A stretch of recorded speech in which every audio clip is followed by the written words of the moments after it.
Hello, hello, and welcome to Muscle for Life. I am Mike Matthews. Thank you for joining me today for another installment in my Says You series of episodes where I address something that someone disagrees with me on. So what I do is every couple of months over on Instagram at Muscle for Life Fitness, if you want to follow me, I will make a post asking for people to share things that they think I'm wrong about in the comments. And then I go through all of the comments and pick a handful of them that I haven't already spoken or written about ad nauseum and bring them over here on the podcast and talk about them. And so in today's episode, I'm going to talk about eating fruit. And the claim that I am addressing specifically is that modern fruit is a problem, that modern fruit is very different from the fruit that we were eating thousands of years ago. Modern fruit is larger, more sugary, and now we're also eating a lot of different types of fruit that we weren't eating previously, and that ultimately all of this fruit eating is contributing to obesity and other types of disease. Before we get to it, if you like what I'm doing here on the podcast and elsewhere, please do check out my sports nutrition company, Legion, which just released a new product. It is called Biome, B-I-O-M-E, and it is a probiotic that is unlike any other on the market because it has a unique combination of four patented ingredients that we chose very carefully. We wanted those specific patented ingredients because they have solid scientific evidence of efficacy in people with and without gut issues, as opposed to only in people with gut problems, which is often the case with probiotic supplements.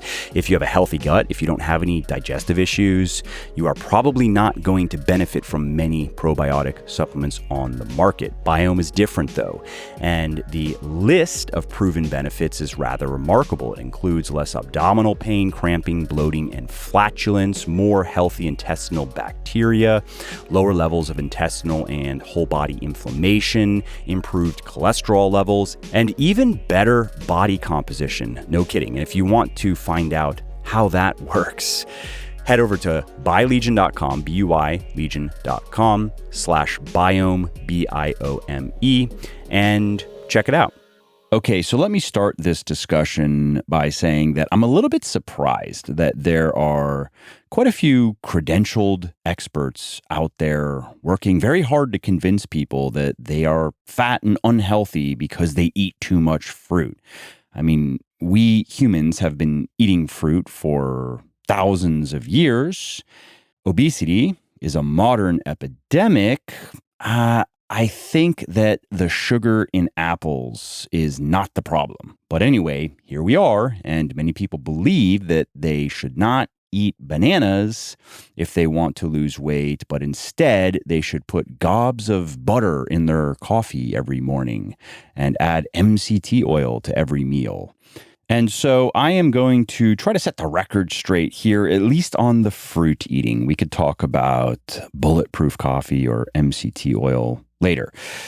So, as I mentioned, we humans have been eating fruit for thousands of years, and we have been selectively breeding fruit for at least hundreds, if not thousands of years to increase yield, to improve the taste, to improve the appearance, to make the crops more resistant to pests and so forth. And so, yes, the fruit that you find in grocery stores is not the same fruit that grew on trees in the distant past.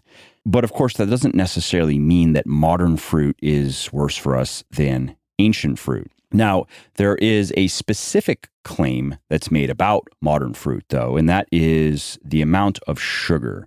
Many people believe that our meddling in fruit has drastically increased the amount of sugar in the fruit and the size of the fruit, so much so that modern fruit is now unhealthy. For example, Dr. Ken Berry said in 2018 that modern fruit has been bred to contain 100 times more sugar than ancient varieties, and therefore modern fruit is not a healthy snack. Now, he didn't provide any evidence for this claim, but he's a doctor, so he must know what he's talking about, right? Well, in reality, there is very little evidence that modern fruit contains a lot more sugar than ancient fruit, but unfortunately, there's also little evidence that it is not the case. And so that makes it hard to debunk, because then the self-styled expert or thought leader or guru can say that they are ahead of the science, so to speak, that they are in the trenches, they are working with patients, they are seeing things that will eventually make their way into the scientific literature. And while that can be true, because it certainly does happen, I mean, science does begin with observations, theories, conclusions, and the cogs of academic science move slowly, so to speak. There can be a long period of time between the initial observations, theories, conclusions, and the publication of scientific trials that bear them out. And so then when you as a layman hear a credentialed expert make a claim that is not supported by scientific research, but also is not contradicted by scientific research, and when it sounds like they know what they're talking about, and when they're saying that scientific research just hasn't been able to address this yet, it can be hard to know whether you should accept what they're saying as true or not, whether you should assume that they are being truthful or not. And so we do have a bit of this going on with the modern fruit dilemma, but we can also gain a lot of insight by looking at wild fruits, which are undomesticated fruits found in sparsely populated areas of the world. Now, since these fruits have never been selectively bred, they give us an idea of what fruit is like naturally before humans started to tinker with it. And contrary to what some people are saying about modern fruit being oversized compared to undomesticated fruit across the board, well, there are many African wild fruits, including the jungle sop and soursop, that are larger than most modern fruits. According to the book Lost Crop of Africa, jungle sops and soursops are almost as long as a person's forearm and as thick as a leg, and they typically weigh between 9 and 13 pounds. That's a lot of fruit. And my point with that is fruit isn't necessarily large because of human intervention. Now, that's not to say that all undomesticated fruit is bigger than modern fruit or vice versa. It just varies from fruit to fruit. But to say that humans did not eat large fruit until recently is patently wrong. And as for the sugar content of fruit, there's evidence that, at least in some fruits, it doesn't seem to have changed much at all. Consider a study published in the South African Journal of Nutrition that showed that between 78 and 92% of the calories in wild fruit, such as the wild plum, wild apricot, and monkey orange, come from carbs, mainly sugar, which is consistent with the amount of carbs and sugar in modern fruits, such as papaya, strawberries, and cantaloupe. Now, some people will bring up fiber at this point in the discussion. They will say, well, the sugar content hasn't changed very much, but it's the fiber content. Modern fruit has less fiber on average than ancient fruit, and that changes how our body processes the sugar. More fiber is better. Less fiber is worse for sugar processing. But that does not appear to be true either. The same study showed that wild fruit and modern fruit contain very similar amounts of fiber.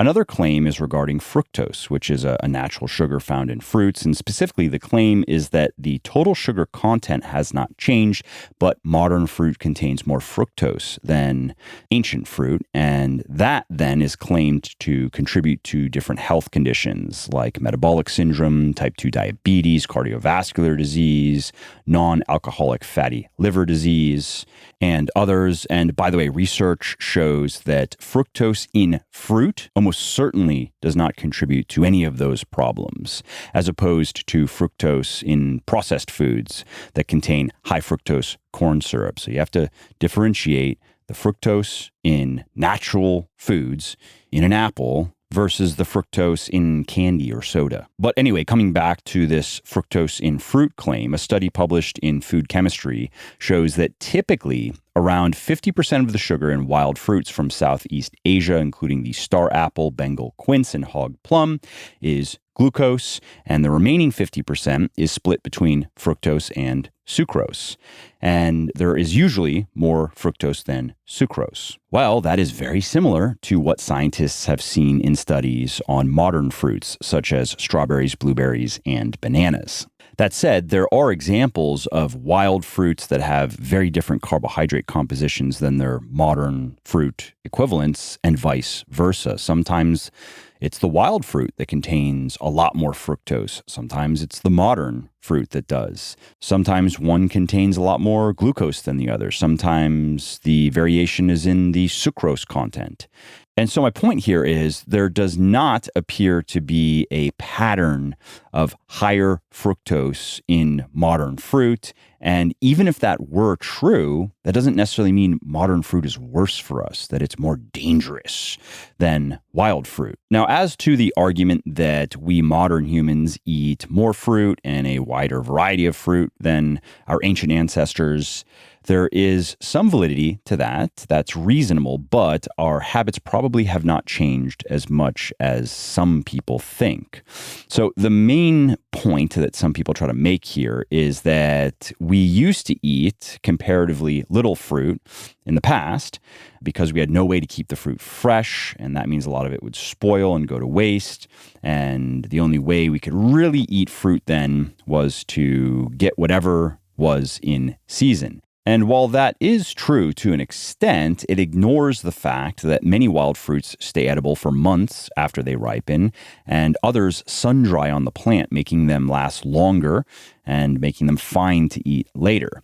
So it's probably wrong to assume that we didn't eat fruit year-round because we had to pick it and eat it within a couple of weeks or it would go to waste. And again, this line of argumentation assumes that eating more fruit than we once did or eating a wider variety of fruit than we once did is bad for us. And that is not an established fact. I would say the weight of the scientific evidence is against that. And so even if we are eating more fruit now than we used to, and even if we are eating a wider variety of fruit, we are eating more types of fruit now than we used to, who cares? So eat your fruit. I recommend 2 to 3 servings per day and 4 to 6 servings of vegetables per day. Eat the fruit that you like. Make sure you understand energy balance, understand the importance of calories in and calories out, and regulating your calories based on your body composition goals and needs. Understand macronutrient balance, how those calories break down into protein, carbs, and fat, and why that matters. And just try to be consistent, try to be good enough most of the time with your diet. If we want to put a number to it and make a game out of it, let's say 80% consistency, that's the target. So 24 out of every 30 days are more or less on target. Your calories are more or less where they should be. You are getting enough protein. And on those remaining 6 days, just try not to go too overboard. Try not to eat 5,000 calories a day on the remaining 6 days. And lastly, you got to stay patient, because if you are on a weight loss journey, remember that it took more than 30 days to gain that fat that you want to lose. And so it is also going to take more than 30 days to lose it. Well, I hope you liked this episode. I hope you found it helpful. And if you did, subscribe to the show, because it makes sure that you don't miss new episodes. And it also helps me because it increases the rankings of the show a little bit, which of course then makes it a little bit more easily found by other people who may like it just as much as you. And if you didn't like something about this episode or about the show in general, or if you have ideas or suggestions or just feedback to share, shoot me an email, mike@muscleforlife.com, muscleforlife.com, and let me know what I could do better, or just what your thoughts are about maybe what you'd like to see me do in the future. I read everything myself. I'm always looking for new ideas and constructive feedback. So thanks again for listening to this episode, and I hope to hear from you soon.